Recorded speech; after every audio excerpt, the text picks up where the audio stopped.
आज की क्लास में हम लोग सीखेंगे नॉन अकाउंटिंग वाउचर्स के बारे में। ठीक है, तो नॉन अकाउंटिंग वाउचर्स को स्टार्ट करने से पहले हम लोग जानना चाहेंगे कि वाउचर्स क्या होता है। वाउचर्स हम लोग कब पास करते हैं? ऑलरेडी देखो वाउचर में एंट्री करना हम लोग सीख चुके हैं, है ना। तो देखो हम लोग के जो असाइनमेंट्स प्रीवियस हम लोग किए थे, ठीक है, उस क्लासेस में हम लोग बहुत सारा पेमेंट रिसीट का एंट्री किए थे ना। तो वो क्या था? अकाउंट, तो वाउचर एंट्री था। ठीक है, तब हम लोग सीखे थे ना कि वाउचर्स क्या होता है, दो तरीके का होता है, accounting voucher and non accounting vouchers. तो अकाउंटिंग वाउचर्स के अंदर हम लोग बहुत सारे वाउचर्स को ऑलरेडी डिस्कस कर चुके हैं।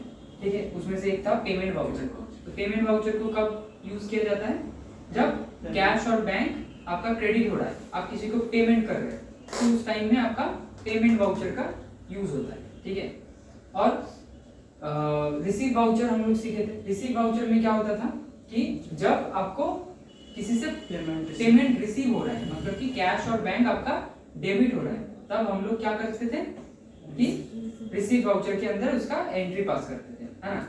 तो आज हम लोग जो डिस्कस करेंगे वो है नॉन अकाउंटिंग वाउचर्स। तो अकाउंटिंग वाउचर्स स्पेसिफिकली अगर मैं बोलूं तो क्या है? अकाउंटिंग वाउचर्स इस तरीके का वाउचर है जिसमें आप अगर एंट्री करते हैं तो क्या होता है, उसका इफेक्ट किसमें जाता है? बैलेंस शीट और प्रॉफिट एंड लॉस अकाउंट में उसका इफेक्ट जाता है। ठीक है, लेकिन नॉन अकाउंटिंग वाउचर्स ऐसा वाउचर्स है जिसमें अगर आप एंट्री करते हो तो उसका कोई भी इफेक्ट आपका बैलेंस शीट में या फिर आपका प्रॉफिट एंड लॉस में नहीं जाता। ठीक है, लेकिन नॉन अकाउंटिंग वाउचर्स को आप यूज क्यों करोगे? ठीक है, ये तो आपको पहले जानना पड़ेगा। मान लो कि आप कोई एक कंपनी का अकाउंटेंट हो या फिर आप कैशियर हो। ठीक है, मान लो कि कैशियर हो, तो बहुत सारा पेमेंट का एंट्री आपको दिन भर में करना पड़ जाएगा। इनमें से कुछ ऐसा भी एंट्री हो सकता है जिसके रिगार्डिंग आपको कोई बिल नहीं मिला, और हम लोग ऑलरेडी जानते हैं जब तक आपको बिल नहीं मिल जाता आप उसका कोई एंट्री नहीं कर सकते, है ना। जब तक कि आपको बिल नहीं मिल जाए आप उसमें कोई भी एंट्री टैली में नहीं पास करेंगे। ठीक है, लेकिन एक्चुअली प्रैक्टिकल फील्ड में ऐसा बहुत सारा सिचुएशन होता है कि पहले आपको एंट्री करना पड़ता है, उसके बाद आपको बिल मिल जाए। तो उस केस में हम लोग इस्तेमाल करते हैं नॉन अकाउंटिंग वाउचर्स का। जैसे अगर मान लेते हैं कि आप जिस कंपनी में काम करते हो उसमें रामू काका बोलकर एक पर्सन, ओके, वो क्या है? उस कंपनी का कोई क्लार्क है। ठीक है, तो उसको आप कहते हो कि प्रिंटर का पेपर खरीद के लाए। ठीक है, प्रिंटर का पेपर खरीद करके लाए। ठीक है, अब देखिए प्रिंटर का पेपर वो खरीदने जाएगा, उसको प्राइस पता है क्या? नहीं पता है। तो आपने क्या किया कि मान लीजिए आप उनको 1000 रुपया दे दिए। ठीक है, 1000 रुपया उनको दे दिए, और देखिए पहले आप तो पेमेंट कर दिया ना। यहाँ पे क्या हो गया? पहले पेमेंट हो गया, लेकिन क्या उन्होंने आपको बिल अभी भी सबमिट किया? नहीं। तो दिन भर में ऐसे बहुत सारा ट्रांजैक्शन हो सकता है, तो आप कैसे याद रखोगे इन सब ट्रांजैक्शन को? आप कैसे याद रखोगे? डायरी में लिखोगे क्या? नहीं ना। तो अकाउंटिंग हम लोग क्या किसमें कर सकते हैं? टैली के अंदर। तो इसका रिकॉर्ड हम लोग कहाँ पे रख सकते हैं? टैली के अंदर। लेकिन हम लोगों को ये भी फीचर चाहिए कि ये जो मैंने पेमेंट किया इसका इफेक्ट हम लोगों के बैलेंस शीट में ना आए। तो इसके लिए हम लोग इस्तेमाल करेंगे क्या? नॉन अकाउंटिंग वाउचर्स का, जिसमें से पहला जो आता है वो क्या? देखिए कुछ एग्जांपल्स मैंने यहाँ पे लिखा है। ठीक है, तो मेमोरेंडम वाउचर। तो देखिए मेमोरेंडम वाउचर क्या होता है, थोड़ा सा अगर आप गौर करेंगे तो मेमोरेंडम मतलब मेमोरी में रखने के लिए, है ना, याद रखने के लिए। तो मतलब ये परमानेंट नहीं है। जब आपको बिल मिल जाएगा यही मेमोरेंडम वाउचर को आप क्या करोगे? एक्चुअल वाउचर में कन्वर्ट कर दोगे। ठीक है, तो देखो पेमेंट कर दिया ना, तो जर्नल एंट्री क्या बनेगा बताओ तो? मान लो ये तो आप स्टेशनरी परचेस करने के लिए आप पेमेंट की हो, तो आपका एंट्री क्या बनेगा बताइए? Stationery account debit cash account ना। अब मान लीजिए रामू काका अगले दिन आपको बिल सबमिट करता है, ठीक है। इसका पेमेंट किस डेट में था, मान लीजिए इसका पेमेंट था 1 जनवरी को, ओके। 1 जनवरी को अपने पेमेंट की, ठीक है। अभी देखिए इसका ये भी एंट्री आप कब डालोगे, 1 जनवरी 2023 को। उसके अगले वाले दिन मतलब कि आपको बिल मिला, तो एक्चुअली एंट्री तो होना चाहिए कब, 2 तारीख को ही ना। लेकिन अगर मैं भूल जाऊं इस एंट्री को तो गड़बड़ हो जाएगा ना। पेमेंट किया किसी को और मुझे याद ना आ रहा तो हो सकता है ना, क्योंकि एक्चुअली तो बहुत सारा ट्रांजैक्शन होता है एक दिन में, तो आप कैसे याद रखोगे। तो उसके लिए हम लोग क्या करेंगे, ये एंट्री तो हम लोग एक्चुअली में डालने वाले थे इस तारीख को, क्योंकि मुझे बिल मिला इस तारीख को, और जब बिल मिला तब मैं देख रहा हूं कि उसके अंदर है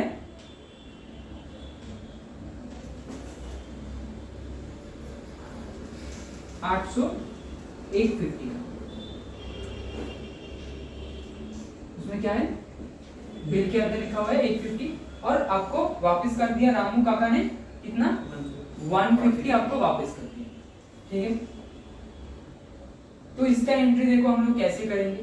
तो मेमोरेंडम वाउचर समझ में आया ना, मेमोरेंडम वाउचर ये टेम्पोररी बेसिस पे इसको इसमें रिकॉर्ड किया जाता है। जब आपको बिल मिल जाए तब उस मेमोरेंडम वाउचर को आप क्या कर लेना, एक्चुअल वाउचर में कन्वर्ट कर लेना, ठीक है। चलिए देखते हैं कि कैसे हम लोग इसमें एंट्री कर सकते हैं। तो सबसे पहले हम लोगों को जाना पड़ेगा इसके अंदर, वाउचर्स के अंदर, ओके, वाउचर्स के अंदर। अच्छा हम लोग तो ऑलरेडी जानते हैं, एक काम हम लोग करते हैं कि पहले ऑल्टर करके देखिए लेजर के अंदर, कैश के अंदर कुछ बैलेंस डाल देते हैं, ठीक है। चलिए मान लीजिए कैश में बैलेंस है 5000 रुपीज, ओके। और यहाँ पे हम लोग चले जाते हैं वाउचर्स के अंदर।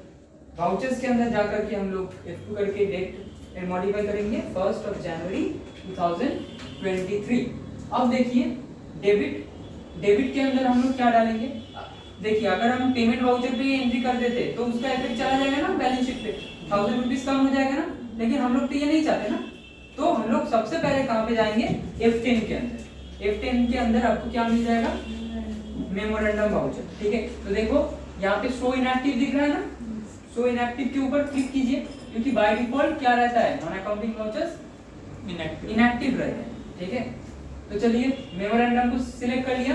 वो मुझे पूछ रहा है कि मेमोरेंडम को आप क्या एक्टिवेट करना चाहते हो, तो मैंने बताया यस। तो देखिए आप लेफ्ट हैंड साइड पे देखिए मेमोरेंडम दिख रहा है। अब यहाँ पे क्या करना पड़ेगा, stationery account debit to cash, तो ऑल्ट सी करेंगे, ऑल्ट सी करके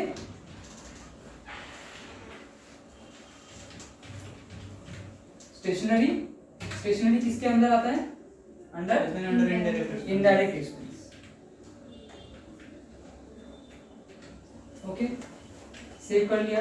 कितना अमाउंट है, 1000 है ना, 1000, और क्रेडिट में डाल देंगे किसको, कैश को, ठीक है। क्रेडिट में डाल देंगे कैश को।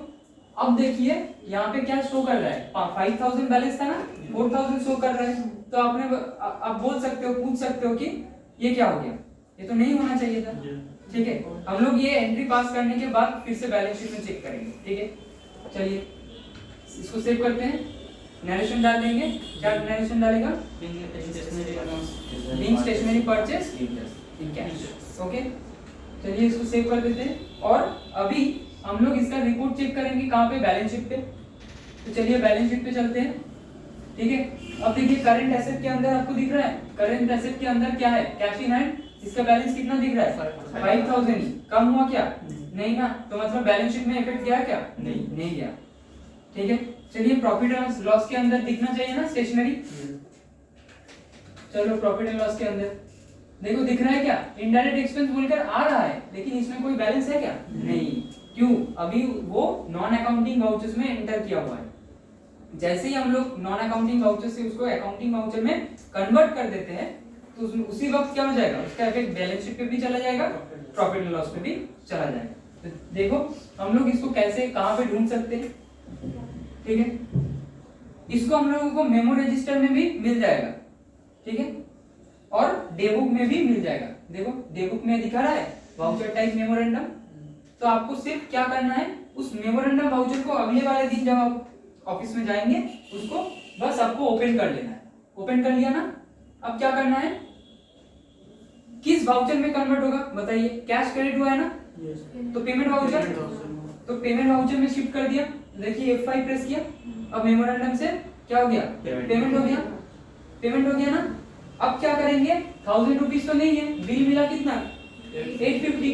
अब सिर्फ इसको 850 अमाउंट को मॉडिफाई कर देंगे, तो हो गया काम आसान। देखो अभी दिख रहा है ना पेमेंट वाउचर, वाउचर टाइप में। अभी चलते हैं फिर से चेक करते हैं बैलेंस शीट।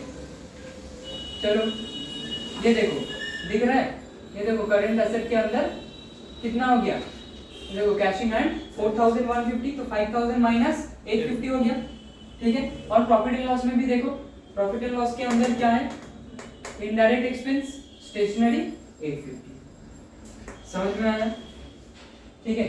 तो मतलब कि कोई भी एंट्री अगर हम नॉन अकाउंटिंग वाउचर्स के अंदर करते हैं तो उसमें कोई इफेक्ट बैलेंस शीट या फिर प्रॉफिट एंड लॉस में नहीं जाता, ठीक है। अब हम लोग आ जाते हैं ऑप्शनल वाउचर के अंदर। अब ये ऑप्शनल वाउचर क्या है, हम लोग अकाउंटिंग के अंदर एक कॉन्सेप्ट पढ़े थे, याद है ना, कि अगर फ्यूचर का कोई प्रॉफिट दिख रहा है उसको अभी रिकॉर्ड नहीं करना है, और अगर फ्यूचर का कोई लॉस भी दिख रहा है तो उसको आज ही बुक कर लेना है। मान लो कि रूपॉक्स से तुम्हें एक ऑर्डर मिला, ठीक है, रूपॉक्स से तुम्हें एक ऑर्डर मिला कितने का, 45,000, मतलब कि मिला नहीं, मिलने वाला है, ठीक है, मिलने वाला है, ठीक है। और क्योंकि वो ऑर्डर अभी तक मिला नहीं, मुझे पैसा रिसीव नहीं हुआ, उसको मैं क्या एंटर कर सकता हूँ मेरे बुक्स अकाउंट में, नहीं ना, नहीं लिख सकता हूँ, नहीं एंटर कर सकता हूँ। तो हम लोग क्या करेंगे, उसको एक ऑप्शनल वाउचर के अंदर, मतलब एंटर तो करके रखेंगे लेकिन नॉन अकाउंटिंग वाउचर के अंदर एंटर करके रखेंगे, ठीक है। तो देखो ऑप्शनल वाउचर के अंदर हम लोग कैसे एंट्री डाल सकते हैं, सिर्फ देखो सेल करना है ना, रूपॉक को सेल करना है, तो एंट्री क्या बनेगा, रूपॉक अकाउंट डेबिट टू सेल्स, यही एंट्री होने वाला है। अच्छा बताओ तो किस वाउचर में होने वाला है, सेल्स वाउचर के अंदर, है ना।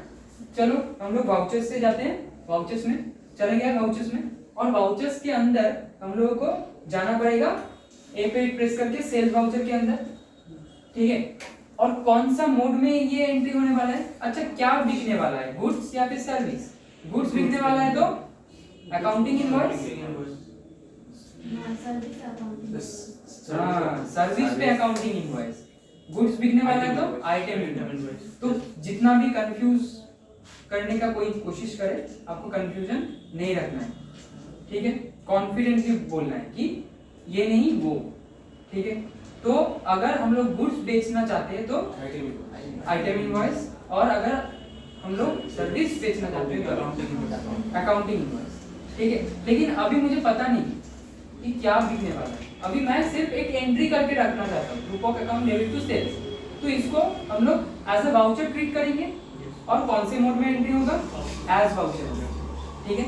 तो हम लोग क्या करेंगे, कंट्रोल एच, मोड चेंज करने के शॉर्टकट की कंट्रोल एच करेंगे एंड एज वाउचर के अंदर इसको रिकॉर्ड करेंगे, ठीक है। फिर से हम लोग डेट मॉडिफाई कर लेते हैं, मॉडिफाई करके डेट डाल लेते हैं 2 जनवरी, ओके। और यहाँ पे एंट्री क्या होने वाला है, group of account debit to sales, तो ऑल सी करेंगे, अंडर डेटर्स, ओके।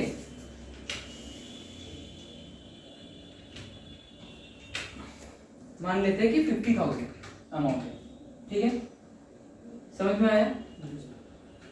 और यहाँ पे क्रेडिट किसको कर देंगे, सेल्स अंडर सेल्स अकाउंट, ठीक है। अब ये तो मुझे पूछ रहे हैं नेम ऑफ आइटम, तो अभी इसको स्किप कर देंगे क्योंकि अभी तो मुझे पता नहीं, ठीक है। और देखो इसको अगर मैं ऐसे ही सेव कर दिया तो क्या हो जाएगा, इसका इफेक्ट चला जाएगा ना बैलेंस शीट पे। तो देखो राइट साइड पे आपको दिख रहा है यहाँ पे ऑप्शनल, ऑप्शनल दिख रहा है ना। तो क्या शॉर्टकट की कंट्रोल एल, कंट्रोल एल। तो इससे चेंज का क्या है, ऊपर तुम्हें देखो स्टेटस में शो कर रहा है ऑप्शनल, ठीक है। अब इसको सेव करते हैं और इसका इफेक्ट देखते हैं। चलो बैलेंस शीट के अंदर कोई इफेक्ट आया क्या, नहीं ना। ये देखो आया क्या सनी डेटास के अंदर, देखो तो बैलेंस आया, नहीं आया, ये देखो खाली है ना। अच्छा चलो प्रॉफिट एंड लॉस में आना चाहिए, चलो देखते हैं कि आया कि नहीं। सेल्स अकाउंट के अंदर आया क्या, नहीं सर, नहीं आया, नहीं ना। तो समझ में आया, नॉन अकाउंटिंग के, नॉन अकाउंटिंग वाउचर में जब हम लोग एंट्री डालते हैं तो उसके कोई इफेक्ट बैलेंस शीट या फिर प्रॉफिट एंड लॉस में नहीं आता, ठीक है। तो नॉन अकाउंटिंग वाउचर समझ में आया अब सभी को। कोई किसी का कोई अगर डाउट हो या फिर क्वेश्चन हो, ठीक है, हो जाएगा। यस सर, हो जाएगा ना आपका, यस सर। ओके।